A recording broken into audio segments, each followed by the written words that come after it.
Hello, my name is Greg Butler, and here is my Replit lesson. This is less of a lesson, but more of a quick assessment for incoming students who have learned a semester bit of Python.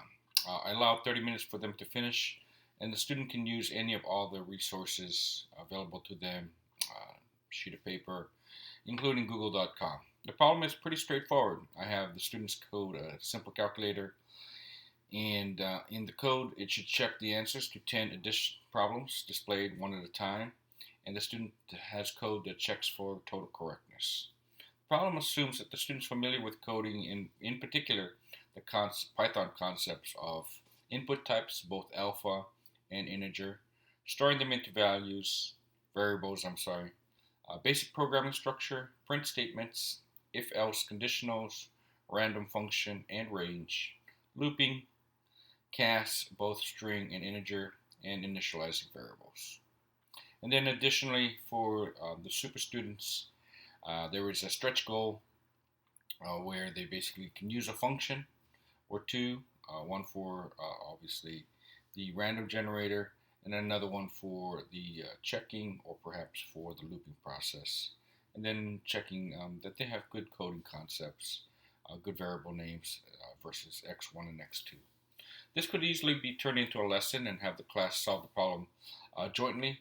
I usually have present the problem and give the students about a 10-minute to solve it, and then share with themselves, their partner, and basically get a better gist of how they had tried to attempt to solve it, and maybe you get somebody who did it. Then we go through what people know and don't know, and questions they still have on how to code this properly. Maybe it's how to get a two-digit random number, or how to cast an alpha into a variable, or how to print out the EEE for the incorrect answer.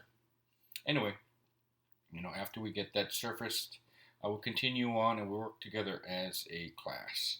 It's a good deal slower than you normally would, but it surfaces a lot. So I do this early on in the year and sometimes later, when we start doing harder things, because I need to understand what they do know and what they don't. Sometimes they know most of it, but there's a gap in their understanding.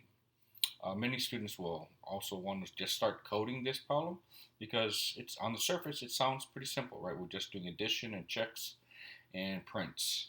So there's not a lot there, but there may be a lot that they um, haven't remembered how to implement properly.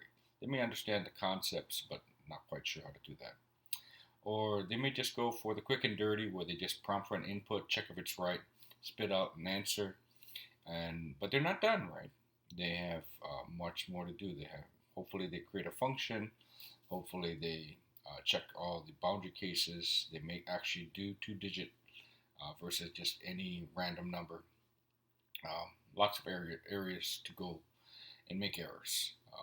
Anyway, as we go with the class, I like back to the class. I like to have them check to see if it's right and if we're going down the right path. And if we go down the wrong path once or twice, that's fine. That's still part of the learning process. Where you can recognize when things aren't going right.